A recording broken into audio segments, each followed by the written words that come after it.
ডাকাত ডাকাতি করলে ইসলাম অনুযায়ী তার শাস্তির ব্যবস্থা যে আছে, ওই ইসলাম আমরা আজও পর্যন্ত মানতে পারলাম না। জেনাকার জেনা করলে তারও যে রাষ্ট্রীয়ভাবে ইসলাম অনুযায়ী শাস্তির ফয়সালা আছে, আমরা সেই ইসলামটা আজও মানতে পারলাম না। মানি তো নাই, বরং সেই ইসলাম মানার জন্য আমরা চেষ্টাও করি না। কারণ আমরা আখের ভোট দিচ্ছি সেই বিএনপি, সেই আওয়ামী লীগ, সেই জাতীয় পার্টি, ওই জাসদ বাসদ সিবিবি এলডিবি, তাদেরকে আমরা ভোট দিয়ে রাষ্ট্রীয় ক্ষমতায় আনছি। অথচ যাদেরকে আমরা ভোট দিচ্ছি আজ পর্যন্ত কেউ তারা বলে নাই আমরা বাংলাদেশের রাষ্ট্রে ইসলামী আইন প্রতিষ্ঠিত করব। আজ পর্যন্ত তো কেউ কথা বলে নাই যে আমরা ইসলামতন্ত্র দিয়ে সমাজ ব্যবস্থা চালাবো।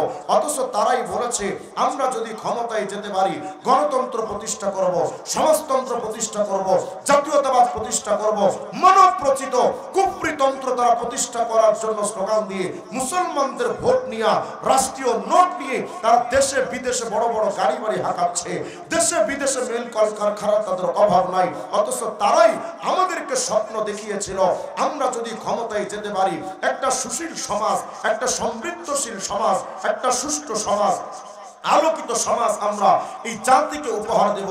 স্বাধীনতার 53টা বৎসর বয়স পর্যন্ত যেই সরকার যখন এসেছে সবাই আমাদেরকে স্বপ্ন দেখিয়েছিল আলোকিত একটা সুন্দর সমাজ ব্যবস্থাপনার। শোনো উম্মতে মুহাম্মাদি, যখন যেই সরকার এসেছিল একটা আলোকিত সমাজ উপহার দেওয়ার স্লোগান নিয়ে, আজ পর্যন্ত 53টা বৎসর ইতিহাসে বাংলাদেশের মানুষ স্বাধীনতা আজও পর্যন্ত পায়নি। এই 2024-এ এসেও মানুষ আজও পর্যন্ত স্বাধীনতার তালাশ করতে থাকে। আজও এই জাতি স্বাধীন হয়নি, শান্তি পায়নি, পাচ্ছে না, পেতে পারে না। অন্তর্বর্তীকালীন সরকার একই কথা বলছে যে আমরা যদি ক্ষমতায় যেতে, আমরা এই দেশকে সংস্কার করব, প্রতিটা সেক্টর সংস্কার হবে। আমি কোটিবার কসম করে বলি অন্তর্বর্তীকালীন সরকারের এই বক্তব্যগুলো এটাও আইওয়াশ, এটাও ধোঁকাবাজি, এটাও প্রতারণা। এই জাতি কোনোদিন সংস্কারমূলক একটা সমাজ পাবে না, শান্তিময় সমাজ পাবে না যতদিন পর্যন্ত প্রতিটা সেক্টরে মানব প্রচিত তন্ত্র মন্ত্রের কপালে ঝাঁটা পিটা করে ইসলামতন্ত্র মুহাম্মদের আদর্শ যতদিন প্রতিষ্ঠিত না হবে এই জাতি শান্তি পেতে কোনোভাবেই পারবে না। কিন্তু আমরা তো এ কথা বিশ্বাস করি না। আমরা মনে করি হুজুর এই মোল্লা দিতে কি হবে, এই মোল্লারা দেশটা চালাইতে পারবে না। তো তোর টাকলা মুরাদরা কিভাবে দেশ চালাইছে আমার দেখা। মোল্লারা কিচ্ছু পারবে না। 53টা বৎসরে তোর বড় বড় বুদ্ধিজীবীরা কি করেছে আমাকে দেখা। শুধু তারা তো দুর্নীতি করেছে, চুরি করেছে, ডাকাতি করেছে। মোল্লারা কিচ্ছু করতে পারবে না। তবে একথা আমি স্পষ্ট করে বলি 1400 বৎসর আগে মোল্লাতন্ত্র দিয়ে আরবের জাহিলিয়াতের আধার কেটে যেমন একটা সোনালী সমাজ উপহার দিয়েছিলেন সাহাবায়ে কেরামদের মোল্লারা, সেই ইসলাম আজও পর্যন্ত আফগানিস্তানে প্রতিষ্ঠিত হয়ে ওই মোল্লা টুপিওয়ালা পাগড়িওয়ালা তালেবানদের মাধ্যমে আফগানিস্তানে মাত্র 3 বৎসরের ব্যবধানে এখন আফগানিস্তানে দুর্নীতি নাই, চুরি নাই, ডাকাতি নাই, ধর্ষণ নাই। কোন একটা যুবতী নারী যদি নির্জন এলাকা দিয়ে হেঁটে যায়, কোন যুবক তার দিকে লোলুপ দৃষ্টি দিয়ে তাকায় না। হাতে যদি হাজার লক্ষ কোটি টাকা নিয়ে যদি হেঁটে যায়, কোন ডাকাত তাদের দিকে রক্ত চক্ষু তুলে তাকায় না। সুতরাং এ কথা আমরা ক্লিয়ার কি বলতে চাই, একমাত্র এই সমাজে শান্তি দিতে পারে মোল্লাতন্ত্র আর ইসলামতন্ত্র। এর বাহিরে মানব প্রচিত কোন তন্ত্র মন্ত্র শান্তি দিতে পারে না। আমাদেরকে কবরে রাখার সময় বলা হয় বিসমিল্লাহি ওয়া আলা মিল্লাতি রাসূলিল্লাহ। হেরে মইরা গেছে গা, হেরে আমি রসুলের ধর্মের ওপর কবরে রেখে যাচ্ছি। অথচ জানেন না নবীর ব্যক্তি জীবনের ইসলাম মেনেছে, টুপি মাথায় দেয় নাই, মুখে দাড়ি রাখে নাই, গায়ে পাঞ্জাবি নাই, ব্যক্তি জীবনে সুন্নাত নাই, পারিবারিক জীবনে নবীর নির্দেশনা মানে নাই। হ্যাঁ, হয়তো সে ব্যক্তি জীবনে মেনেছিল ঠিক, কিন্তু রাষ্ট্রীয় ইসলাম তো সে মানে নাই। সে ব্যক্তি ইসলাম মেনেছে, রাষ্ট্রীয় ইসলাম তো মানে নাই। তাহলে ওর ইসলাম তো পরিপূর্ণ হয় নাই। ওরে রেখে আসতেছি আমরা কবরে, নবীর ধর্মের উপরে রেখে গেলাম। এরে আল্লাহর সাথে এর চাইতে বড় ধোঁকাবাজি আর প্রতারণা কিচ্ছু হতে পারে না। আল্লাহর সাথে ধোঁকাবাজি আর কিচ্ছু না। তবে শোনো উম্মতে মুহাম্মাদি, নবীকে তো নেতা মানলেন না, নেতা মেনেছেন কাকে? রাষ্ট্রীয়ভাবে মডেল মেনেছি আমরা, ব্যক্তি জীবনে তো মডেল মেনেছি মেসি আর নেইমার, তাদের মতো চুল কাটি। পোশাকের ক্ষেত্রে মডেল মেনেছি নায়ক নায়িকাদের, তাদের মতো পোশাক পরি। রাষ্ট্রীয়ভাবে মডেল মেনেছি লেনিন, কার্ল মার্কস, মাও সেতুং, আব্রাহাম লিঙ্কন, জিয়া, এরশাদ, মুজিব, এদেরকে আমরা মেনে নিয়েছি রাষ্ট্রীয়ভাবে মডেল। তাদের তন্ত্র মন্ত্র দিয়ে রাষ্ট্র চালাচ্ছি। নবীকে আমরা রাষ্ট্রীয় মডেল বানাতে পারলাম না। শোনো উম্মতে মুহাম্মাদি, কুল কায়নাত যদি নবীকে নেতা হিসেবে না মানে, নবীজির কিচ্ছু আসে যাবে না। কারণ আপনি আমি হয়তো নবীকে মানলাম না, কিন্তু আপনার আমার নবীকে মানতেন ফিরিস্তারা, নবী এবং রসুলরা। প্রমাণ দেখতে চান? আর সিরাজুল মুনির কিতাবটা খুলবেন, খণ্ড 3 পৃষ্ঠা 15 মধ্যে আসছে রসুল আরবি লাইলাতুল মেরাজে, মেরাজ রজনীতে যখন মসজিদে আকসায় হাজির, সাল্লা ওয়া জিবরাইল কুল্লু ওয়াহিদ রাকাতাইন, 2 রাকাত নামাজ আদায় করলেন মসজিদে আকসায় গিয়ে। আপনার আমার নবী কেমন নেতা, তাকে মানতেন কারা, সেটা প্রমাণ দেওয়ার জন্য আপনাকে দেখাচ্ছি। রসুল আরবি মসজিদে আকসায় যখন হাজির হলেন, 2 রাকাত নামাজ আদায় করলেন, জিবরাইলও পড়লেন, রসুলও পড়লেন, 2 রাকাত নামাজ শেষ হয়ে গেল। আজকে মসজিদে আকসায় যে নবীর আগমন, তিনি তো সমস্ত কায়নাতের সরদার, তিনি তো দো জাহানের বাদশাহ। সেই রসুলের শুভাগমনে তাকেও তো স্বাগতম জানাতে হবে। স্বাগতম জানাতে, এই বড় নেতাকে স্বাগতম জানাতে মসজিদে আকসায় আসবে কে? ফাআযানা জিবরাইল আল মালায়েকা, জিবরিল আমিন ফেরেশতাদেরকে ডাক দিলেন। ওয়া নাযালাত মিনাস সামা, আসমান থেকে কাতারে কাতারে ফেরেশতারা নাজিল হয়ে আসলেন। ওয়া হাশার লাহু জামিআল মুরসালিন ওয়াল আম্বিয়া, নবীরা হাজির হয়ে গেলেন, রাসূলগণ হাজির হয়ে গেলেন। পুরা মসজিদে আকসা লোকে লোকারণ্য হয়ে গেল। নবীদের আগমন, রাসূলদের আগমন, ফেরেশতাদের আগমন, পুরা মসজিদে আকসা লোকে লোকারণ্য হয়ে গেল। ফাআরাফান নবী আন নবিয়্যিন, আপনার আমার নবী তাকিয়ে চিনতে পারলেন নবীদেরকে। মিন বাইন কায়েম ওয়া রাকি ওয়া সাজিদ, নবী তাকিয়ে দেখে চিনতে পারলেন ওই যে বাবা আদম, ওই যে নূহ, ওই যে ইব্রাহিম, ওই যে ঈসা। কেউ দাঁড়িয়ে নামাজ পড়ছেন, কেউ রুকুতে আছেন, কেউ সিজদায় আছেন। রসুল আরবি তাকিয়ে সবাইকে চিনতে পারলেন। ইতিমধ্যে ফাআযানা মুআযযিন, আযান হয়ে গেল। ওয়া উকিমাতিস সালাহ, জামাতের সাথে নামাজ আদায় হবে, ইকামত হয়ে গেল। ফাকামু সুফুফা, সমস্ত নবী রাসূলরা দাঁড়িয়ে গেছেন মসজিদে আকসায় কাতারে কাতারে।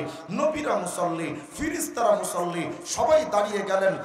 ইয়ানতাজিরুনা মাইয়া উম্মুহুম, সবাই দাঁড়িয়ে গেলেন, পিনপতন নীরবতা, কেউ কোনো কথা বলে না।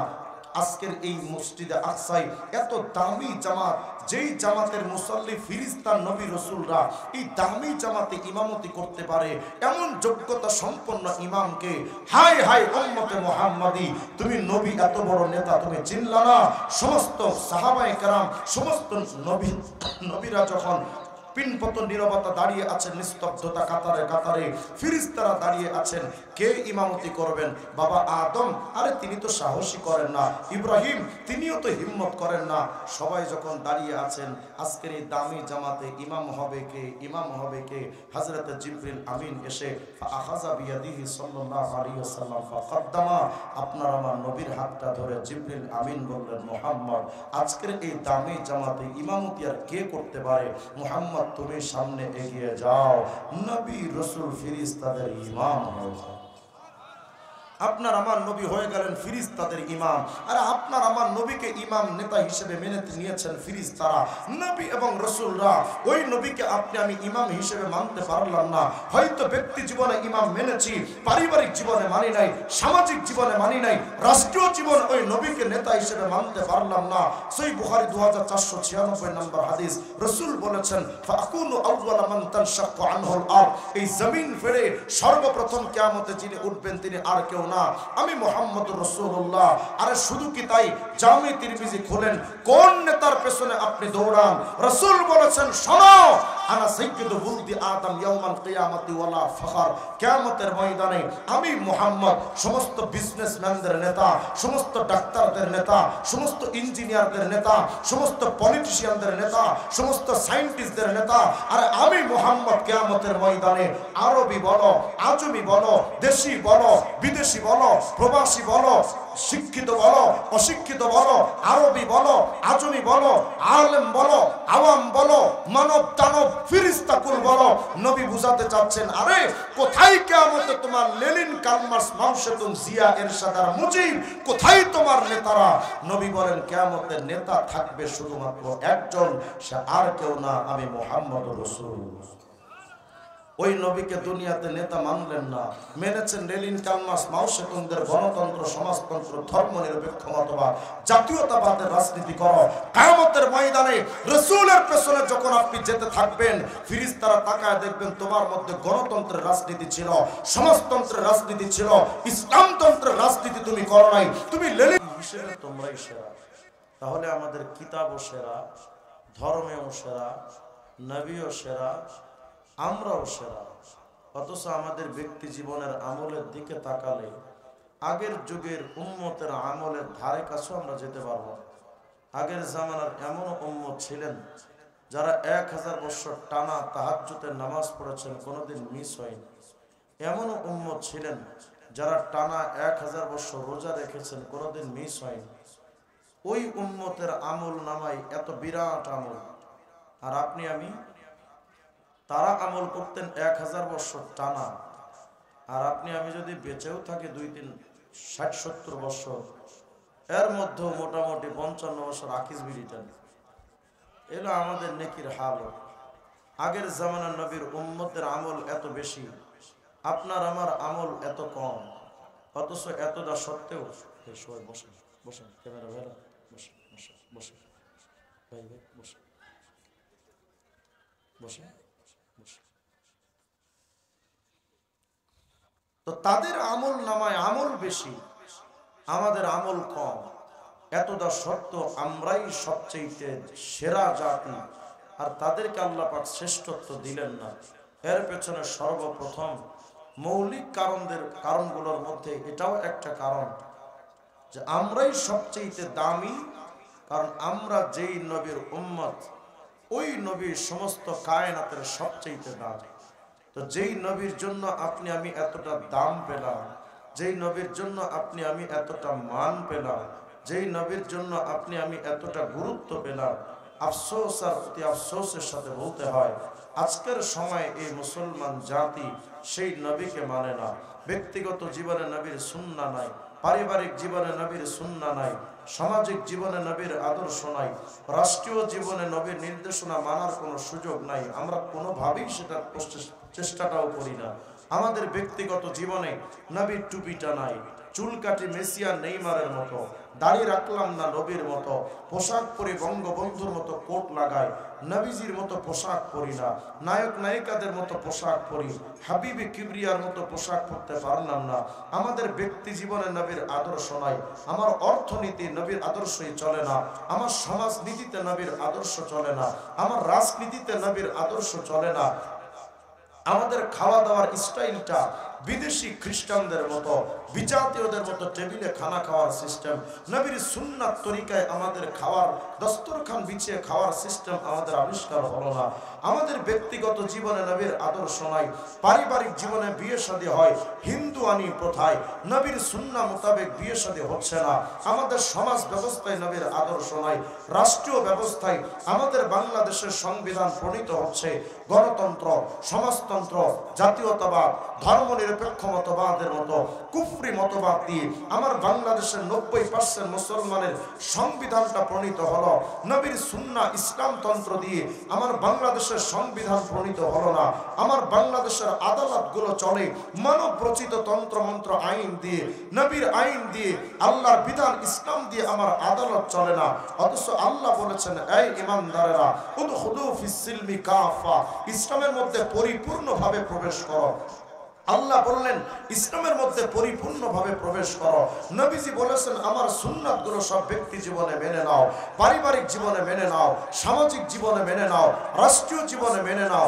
নবীর কথাও ইসলাম পরিপূর্ণ মানো, আল্লাহর সিদ্ধান্ত আল্লাহর ইসলাম পরিপূর্ণভাবে মানো। অথচ আমরা ব্যক্তি জীবনে না ইসলাম আমাদের ব্যক্তি জীবনে আছে, না পারিবারিক জীবনে আমাদের ইসলাম আছে, না সামাজিক জীবনে ইসলাম আছে। হ্যাঁ, হয়তো ব্যক্তিগত ব্যক্তিগত জীবনে কিছু মানুষের ইসলাম থাকলেও হয়তো সে শুধুমাত্র টুপির ইসলাম মেনেছে, দাড়ির ইসলাম মেনেছে, পাঞ্জাবির ইসলাম হয়তো মেনেছে, নামাজ রোজা হজ যাকাতের ইসলাম হয়তো সে মেনেছে, ব্যক্তি জীবনে হয়তো ইসলাম মেনেছে, কিন্তু ওই মানুষটা পারিবারিক জীবনে ইসলাম মানে নাই। রাষ্ট্রীয় জীবনে চোর চুরি করলে তার হাত কাটতে হবে, এটাও যে একটা ইসলাম, ওটা আমরা এখনো পর্যন্ত মানতে পারলাম না।